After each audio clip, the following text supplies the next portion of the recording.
إن الحمد لله نحمده ونستعينه ونستغفره ونعوذ بالله من شرور أنفسنا ومن سيئات أعمالنا من يهد الله فلا مضل له ومن يضلل فلا هادي له أشهد أن لا إله إلا الله وأشهد أن محمدا رسول الله اللهم صل على محمد وعلى آله وصحبه أجمعين أما بعد عباد الله أوصيكم وإياي بتقوى الله كما قال الله تعالى في القرآن الكريم أعوذ بالله من الشيطان الرجيم بسم الله الرحمن الرحيم يا أيها الذين آمنوا اتقوا الله حق تقاته ولا تموتن إلا وأنتم مسلمون وقال رسول الله صلى الله عليه وسلم اتق الله حيثما كنت وأتبع السيئة الحسنة تمحها وخالق الناس بخلق حسن. Sidang Jumat rahimakumullah, khatib mewasiatkan kepada kami sendiri dan juga kepada para jamaah sekalian untuk bertakwa kepada Allah, berusaha melaksanakan segala perintah Allah, imtithalu awamirihi, dan juga berusaha meninggalkan larangan-larangan Allah, ijtinabu nawahihi. Kemudian yang kedua, wasiat khususnya kepada anak-anak sekalian dan juga kepada para jamaah sekalian agar mendengarkan secara saksama khutbah pada hari ini agar tidak sia-sia ibadah Jumat kita. Rasulullah sallallahu alaihi wasallam bersabda, "Idza qulta li sahibika," jika kamu berbicara kepada temanmu, diamlah kamu. Diamlah kamu, jangan bicara, apalagi ngomong-ngomong yang lain, apalagi bergurau, apalagi bermain-main. Faqad laghauta, sungguh ibadah Jumatmu menjadi sia-sia. Semoga Allah Subhanahu wa taala memberikan banyak hidayah dan barakah kepada kita pada hari ini. Amin amin ya rabbal alamin. Sidang Jumat rahimani rahimakumullah, sebagai seorang muslim tentunya kita ingin memiliki hati yang bersih, hati yang sehat, qalbun salim, hati yang dekat kepada Allah. Tersentuh hati ketika mendengarkan Al-Quran, bergetar hati kita ketika dibacakan ayat-ayat Allah. Kita ingin agar kita mudah salat, berpuasa, baca Quran dan ibadah-ibadah yang lain.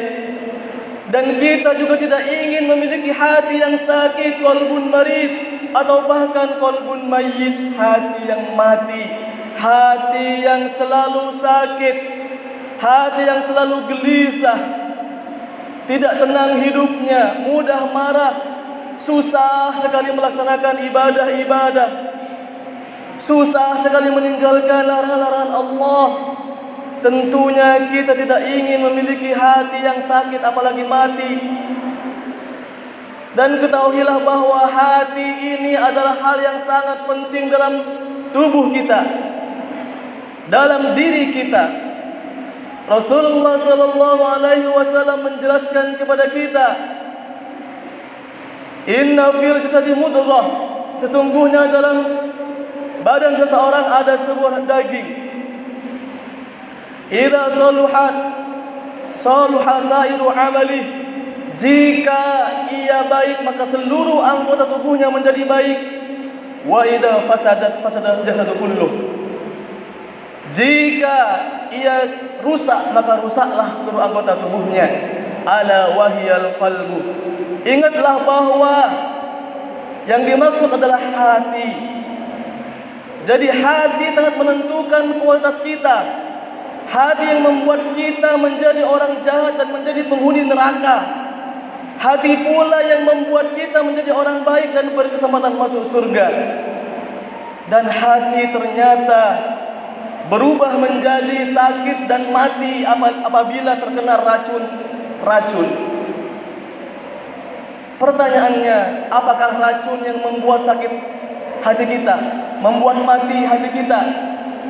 Ahmad Farid dalam kitabnya Tazkiyatun Nufus menjelaskan bahwa i'lam annal ma'asi kulluha, ketahuilah bahwasanya sesungguhnya setiap maksiat, setiap dosa yang kita lakukan, samumun lil qalbi, adalah racun bagi hati kita.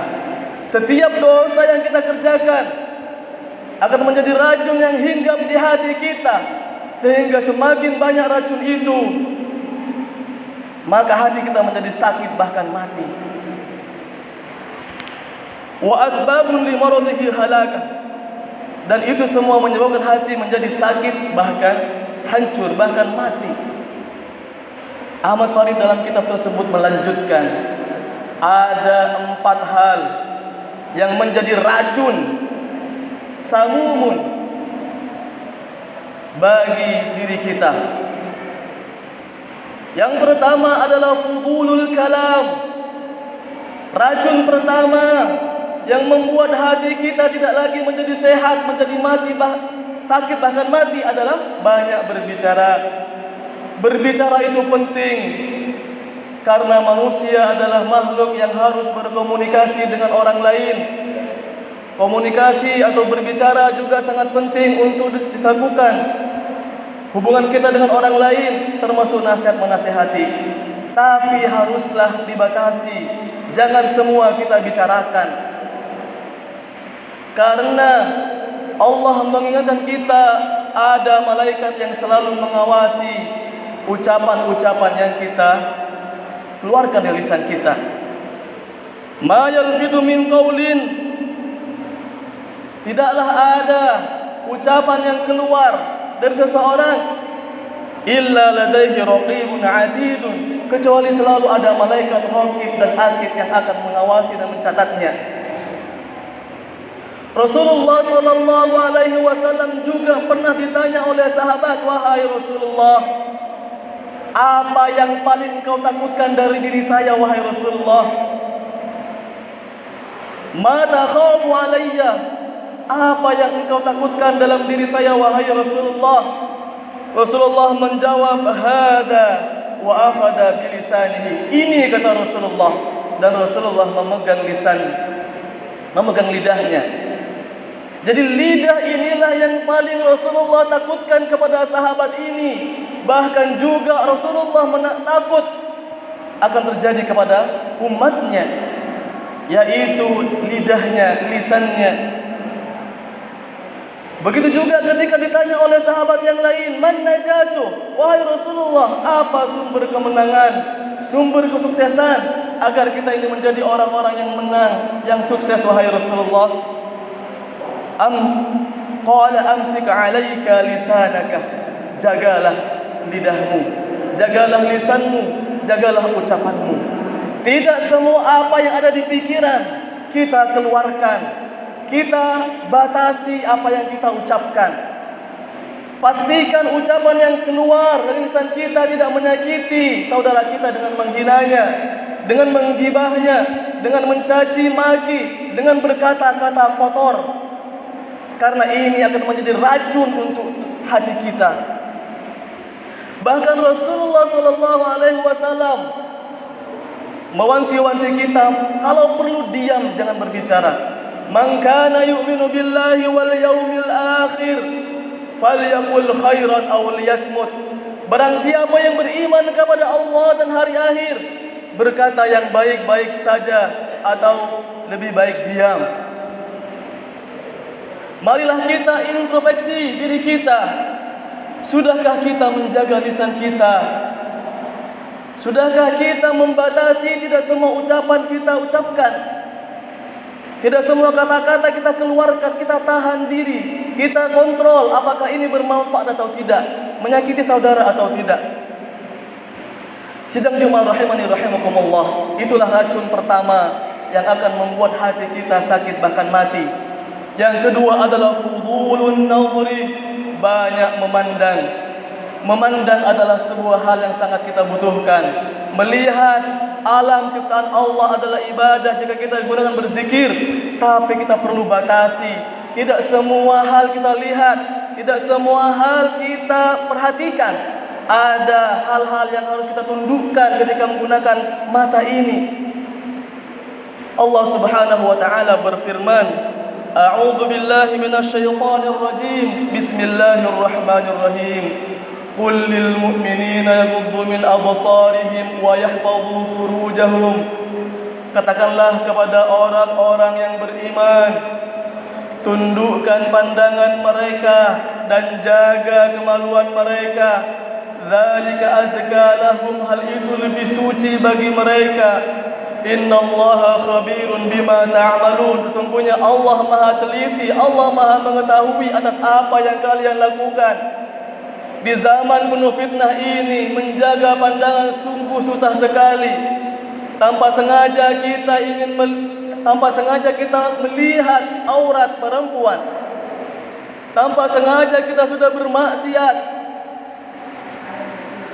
Maka melazimkan istighfar adalah sebuah hal yang harus kita lakukan, karena saking banyaknya dosa menggempur kita.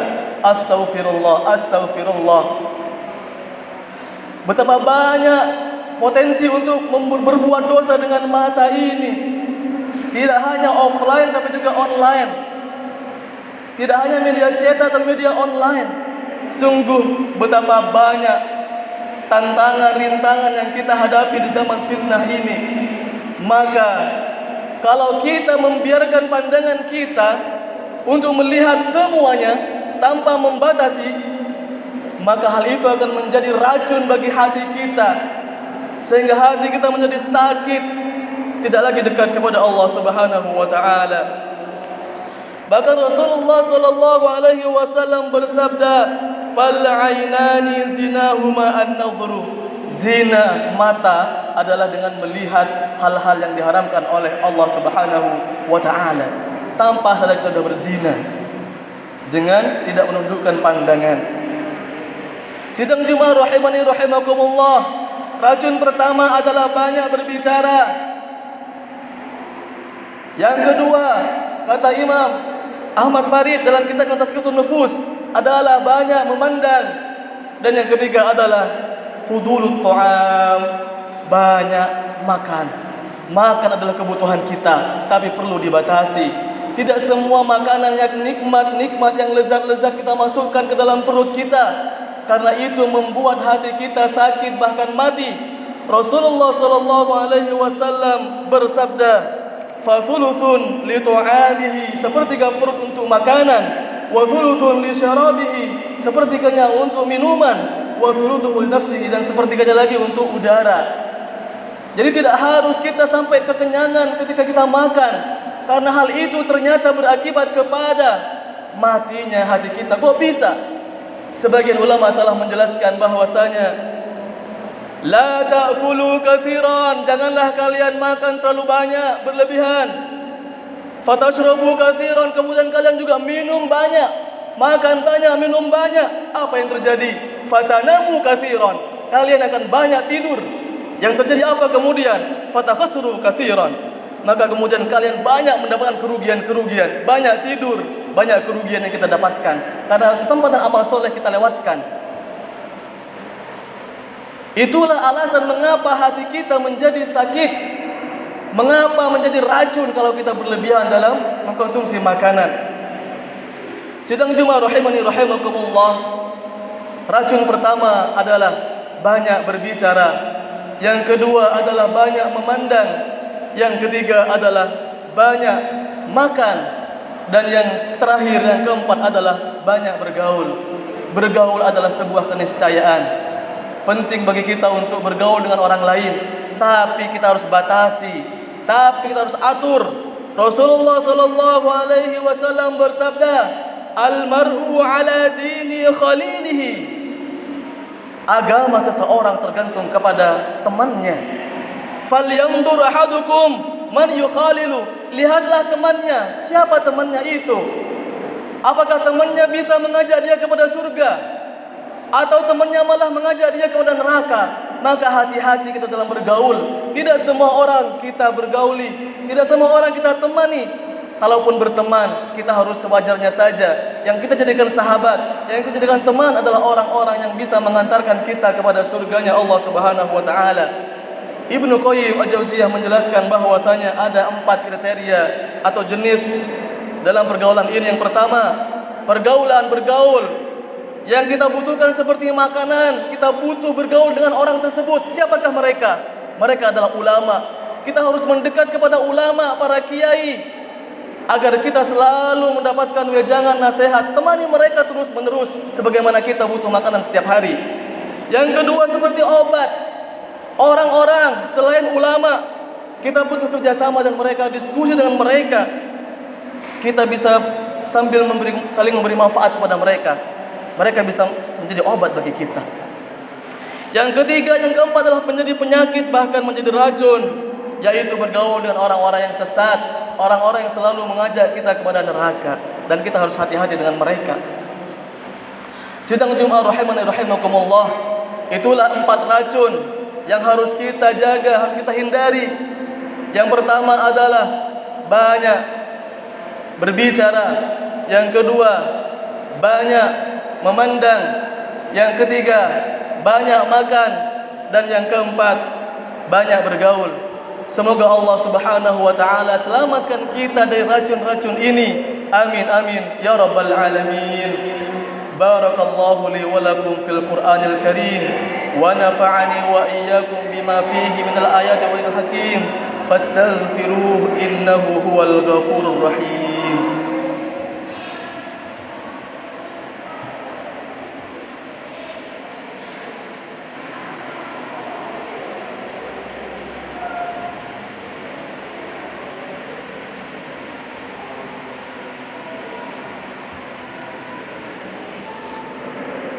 Alhamdulillah Rabbil Alamin, wa bihi nasta'in ala umuddin. Assalatu wassalamu ala habibina Muhammadin sallallahu alaihi wasallam. Ibadallah, ittaqullaha haqqa tuqatih, kama qala Allah ta'ala fil Qur'anil Karim. A'udzu billahi minasy syaithanir rajim. Bismillahirrahmanirrahim. يا أيها الذين آمنوا اتقوا الله حق تقاته ولا تموتن إلا وأنتم مسلمون إن الله وملائكته يصلون على النبي يا أيها الذين آمنوا صلوا عليه وسلموا تسليما اللهم صل على محمد وعلى آل محمد كما صليت على إبراهيم وعلى آل إبراهيم وبارك على محمد وعلى آل محمد كما باركت على إبراهيم وعلى آل إبراهيم إنك حميد مجيد اللهم اغفر للمسلمين والمسلمات والمؤمنين والمؤمنات الأحياء منهم والأموات إنك سميع قريب مجيب الدعوات يا قاضي الحاجات اللهم انصر إخواننا المجاهدين والمسلمين في غزة في فلسطين ودمر أعداءك أعداء الدين اللهم اغفر لنا ولوالدينا وارحمهما كما ربيانا صغارا ربنا ظلمنا أنفسنا وإن لم تغفر لنا وترحمنا لنكونن من الخاسرين اللهم اجعلنا وأهلنا من أهل العلم وأهل الخير، ولا تجعلنا وإياهم من أهل الشر والضير. اللهم إنا نسألك علما نافعا وعملا متقبلا ورزقا طيبا. اللهم أعنا على ذكرك وشكرك وحسن عبادتك. ربنا آتنا في الدنيا حسنة وفي الآخرة حسنة وقنا عذاب النار. ربنا تقبل منا إنك أنت السميع العليم، وتب علينا إنك أنت التواب الرحيم، والحمد لله رب العالمين. عباد الله، إن الله يأمركم بالعدل والإحسان وإيتاء ذي القربى وينهى عن الفحشاء والمنكر والبغي يعظكم لعلكم تذكرون. ولذكر الله أكبر. أقم الصلاة.